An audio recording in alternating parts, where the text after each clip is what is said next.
Justice League is the 5th film in the DC Extended Universe that brings together Batman, Wonder Woman, The Flash, Cyborg and Aquaman into DC's epic superhero team-up. And going to this movie, obviously I was very excited because I'm a massive comic book movie fan. I absolutely love the DC superheroes. I've been wanting to see this film for years. I remember years back when it was rumoured that we were going to get a Justice League movie in 2017. I'm like, that's really going to happen. Like, probably be a miracle if that ends up happening. And then a few years later, who would have thought it? We've actually got a Justice League movie in 2017. And so I was really looking forward to seeing this, but I was cautiously optimistic because, you know, the past DC movies haven't always worked for me. I love Man of Steel.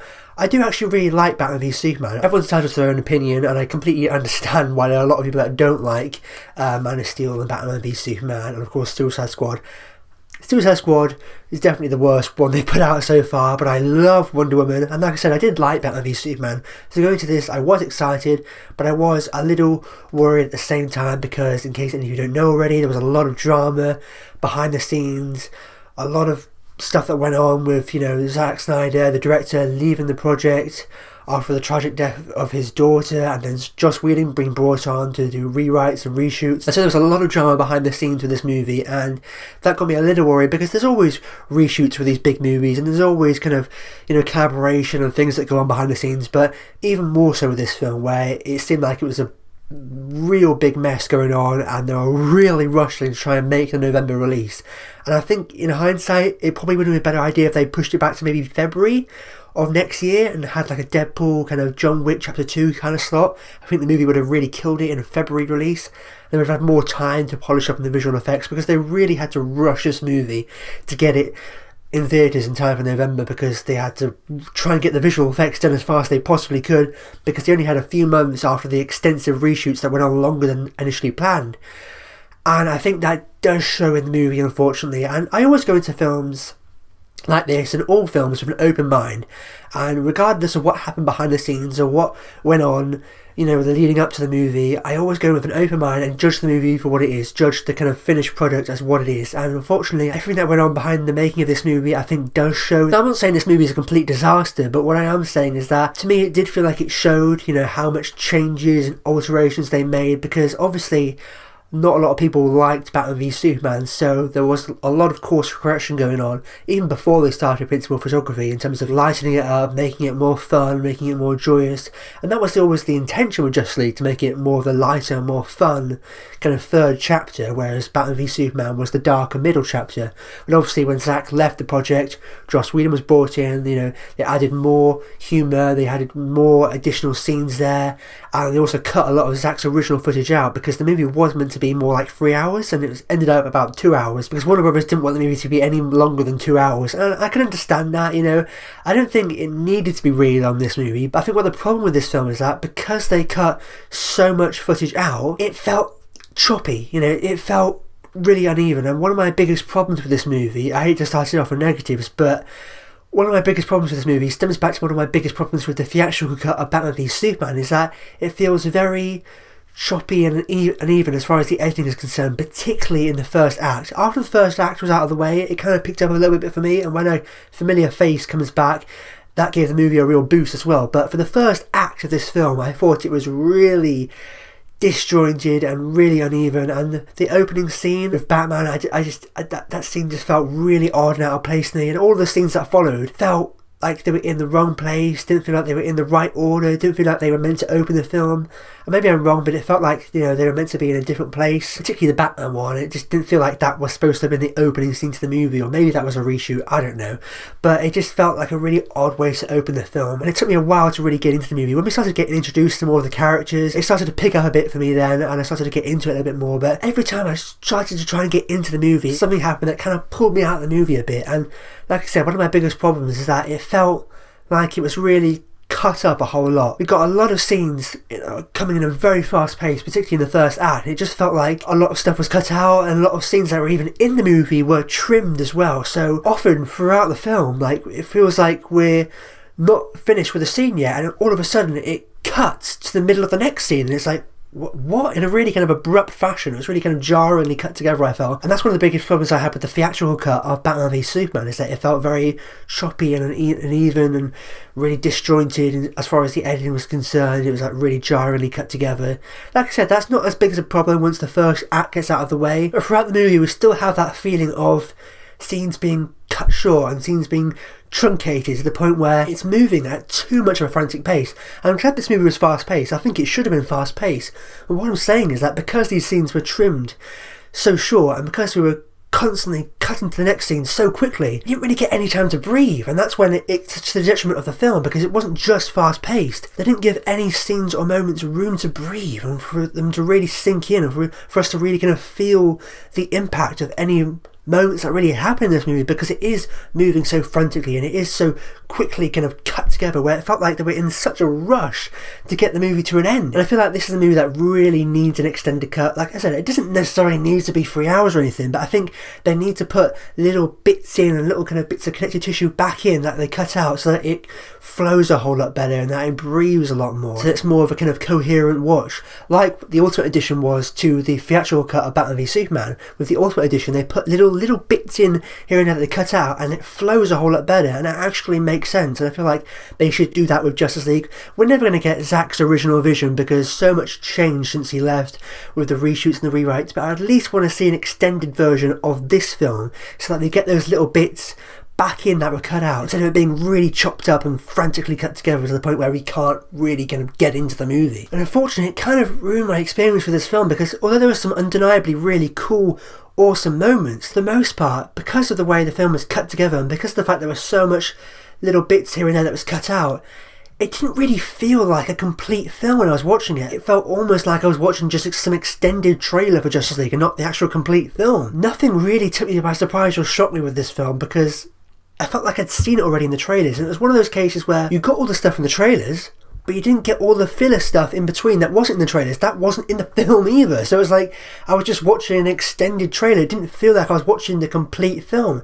And that's something I really took away with on my first viewing, is that it felt like I was watching a film that wasn't finished yet. And I think they really did need more time to polish this up, because it felt like I was watching a half-finished film. It didn't feel like I was watching the complete movie. It felt like it had been changed and cut up and altered so much that it didn't even feel like a complete film anymore, and that was a real disappointment for me. Now, I'm not against reshoots or rewrites. It happens with a lot of big movies, but with Justice League, this is a case where the reshoots were, I think, a detriment to the film. I mean, there were some reshot bits by Whedon that I think I liked, but for the most part, it just felt a little jarring to me, in that I could always tell what was a Snyder moment and this is a Whedon moment. And I'm not going to go into specifics here because I don't want to spoil any scenes in case any of you haven't seen it yet, but maybe it won't be as noticeable for someone who isn't as familiar with Snyder and Whedon's work as I am, but I could always really tell whenever it was a Snyder moment or whenever it was a Whedon moment, because they have completely different styles and aesthetics. You know, whenever we get some epic kind of shots with some really cool imagery, you know, well, that's a Snyder moment. And whenever we get something that looks a little bit more like TV-ish with some, you know, snappy dialogue, we're like, well, this is kind of Whedon, I presume. And I really do feel like this is the classic case of when a studio course corrects too much, or when they react and pander too much to the audience, because obviously you do need to cater to the audience and give the audience what they want, but not so much so that it's to the detriment of the film. I have no idea if Zack's original version would have been better than what we got, but at least it would have been a singular vision from a specific filmmaker and style and point of view, whereas this felt like they were just course correcting too much. It felt like they were reacting too much and pandering too much to the audience. Yes, not everyone loves Batman v Superman, but I don't think there's any argument that that is a very strong singular vision from a very specific filmmaker and directorial voice, whereas this, you know, it doesn't really feel like a Zack Snyder movie. Even though his name is still on the film, it doesn't really feel like a Zack Snyder movie, because they've changed it and altered it so much that there is some Snyder visuals there, but it doesn't really feel like a Snyder film anymore. And look, I'm not like the biggest Zack Snyder fan in the world or anything. I'm not some Zack Snyder fanboy. I do really like Man of Steel and Batman v Superman. I completely get why people don't like those movies and why they did want something more light and more hopeful and more optimistic, but it just feels so jarringly different from what's come before. And sometimes it did work. There were some things in this movie that I did like, but on the most part, it just felt like it was too much of a shift, and it was too much of a reaction to what people have said about the previous films, that the end result was something that was to the detriment of the film, I felt. And that's enough negatives. There was a lot about this movie that I did like. You might find that hard to believe, but yes, the characters. Love the characters. The characterization was really on point, I felt, for the most part. I loved all the characters in this movie. Batman, Wonder Woman, Flash, Aquaman, Cyborg. I thought they were all really great. Particular standouts were, of course, Ezra Miller's Flash. I think he almost stole the show. Like, he had so many great moments in this film, and whenever I was finding it hard to get into, Ezra Miller would come on screen, he would light up the screen, he would make some kind of facial expression, and it would kind of immediately get me back into the movie. I think he was a really bright spark in this film, and I think he did a really great job as that character. I can't wait to see more from him. Jason Momoa's Aquaman I liked. Unfortunately, he kind of got the short straw in that he didn't really get that much screen time, he didn't really get that much to do. He kind of didn't really need to be there. The only reason he really shows up is because of something that happened in Atlantis, and that kind of brings him into the fight. At the end of the day, if that didn't happen, he probably wouldn't have even been in the movie, but I did like him. I think he did a really good job as that character, and one of my worries going in was that I wasn't going to like this new kind of interpretation of the character. It was going to be too much Jason Momoa, and it was not going to be really like Aquaman. But coming out, I really liked this new version of the character. It still felt like Aquaman, but Jason Momoa brought his kind of charisma, and his performance really helped to elevate it as well. Even though he didn't get much to do, you know, he was likable, he was engaging, you know, he had some really great moments in this movie. So I thought he did a really good job, and I think it was a really great introduction to the character, similar to how Batman v Superman was the introduction to Wonder Woman, and then we got her own solo film afterwards. I think this was a really great introduction to the character of Aquaman before we get his solo film next year, so I can't wait to see more from him. And of course, Batman and Wonder Woman, I loved that their relationship in the movie and their back and forth. I love how they kind of, you know, they've moved on from previous films, and, you know, the dialogue between those two characters, you know, Ben Affleck as Bruce Wayne, Gal Gadot as Diana Prince, I thought they were both great. Unfortunately, Ray Fisher's Cyborg, as a character, he's not as fleshed out as some of the others. I think he has a really great arc in the movie, and in many ways it's his film, but as a character, there's not a whole lot going on there, and Ray Fisher doesn't get that much to do as an actor, unfortunately. He's basically just a tech guy, and he's, you know, he's more kind of tied to the plot and serving the narrative. But I did like him in the role, and I'm looking forward to seeing more of him as well. And so yeah, on the whole, I really like the characters. It wasn't really enough to save the movie for me because I had so many other problems with the film, but I did really like all of the characters. I really loved the interactions and the chemistry and the camaraderie and the dynamics between all the different team members. I thought that was really great. There are some lines that fall flat, there are some moments that don't work, but on the most part, I thought the characterization and just the characters in general were really great. And it's kind of beating a dead horse at this point, but I have to mention it, the visual effects aren't that fantastic in this film. They weren't so terrible that they ruined the movie for me or took me out of the film. For me, the poor visual effects wasn't one of the worst things about the movie. You know, that wasn't the biggest problems I had, but they probably did need more time to polish up in the visual effects. And of course, you know, the villain, Steppenwolf, what can I say that hasn't been said already? He is a big kind of CGI video game villain, but for me, the villain wasn't one of the biggest problems I had with the film. I think it was perfectly sufficient, and he was serviceable. Sure, could the villain have been better? Absolutely, but it wasn't one of my biggest problems I had with the movie. For me, the worst things about the villain was the visual effects, particularly the CGI on the face. The face on Steppenwolf did not look good, but I don't think he was a terrible villain. Like, I think he was actually alright, you know.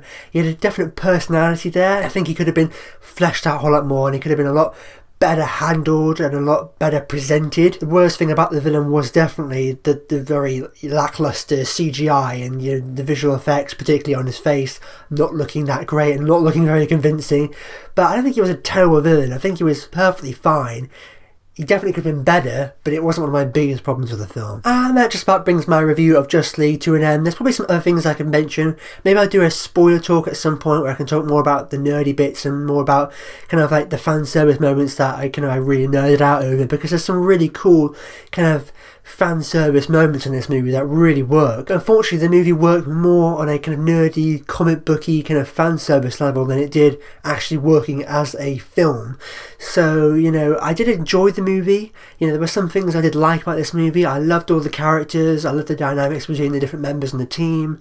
I loved the camaraderie and the kind of the back and forth between those heroes. And I loved the performances. I thought they all did a really great job. And like I said, there was some really great kind of fan service, kind of nerdy, comic booky key moments of this film that I really enjoyed, but on the most part, as far as it being a film is concerned, there were some really big problems I had with this movie, as far as it feeling very kind of choppy, especially in the first act. Scenes felt like they were trimmed and cut too short. We were cutting too quickly to the next scene before we'd even finished the scene we were in, and overall it just gave the impression of a film that was so cut up and changed and altered so much that it didn't even feel like I was watching a complete film. It just felt like a little bit of a mess, unfortunately. Like I said, it did pick up a bit after the first act, but for the most part, the problems I had with this movie persisted throughout, and it just felt like it had been changed and altered and tampered with so much that it didn't even feel like I was watching a finished film. It felt like I was watching a movie that was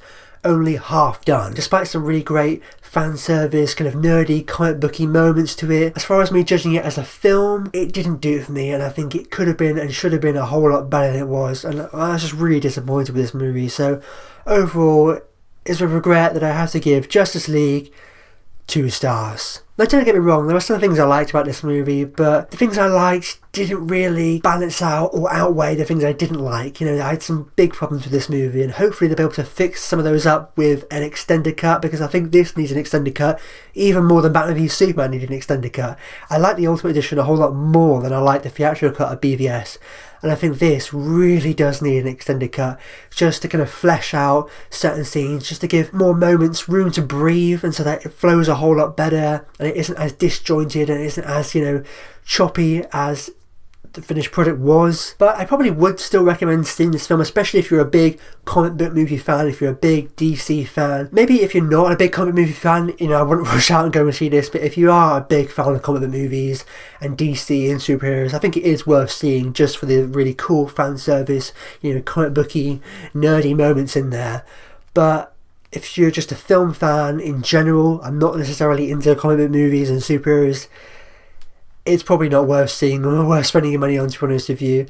I did enjoy it. There were some things about this movie that I did like, but for the most part, it was really underwhelming and really didn't do it for me. Like I said, I might do an extended kind of spoiler talk at some point and talk about all the nerdy bits that I did like about this movie, but as of right now, that wraps up my review of Justice League. Have you seen the film yet? And if so, what do you think about it? Let me know in the comments down below. And as always, if you like this and you haven't already, be sure to click subscribe to see more. If you missed my last review, be sure to go ahead and click over here to catch up on my last review, or perhaps down here to catch up on another of my recent videos. But with that said, I've been David O'Sullivan. I'll see you next time.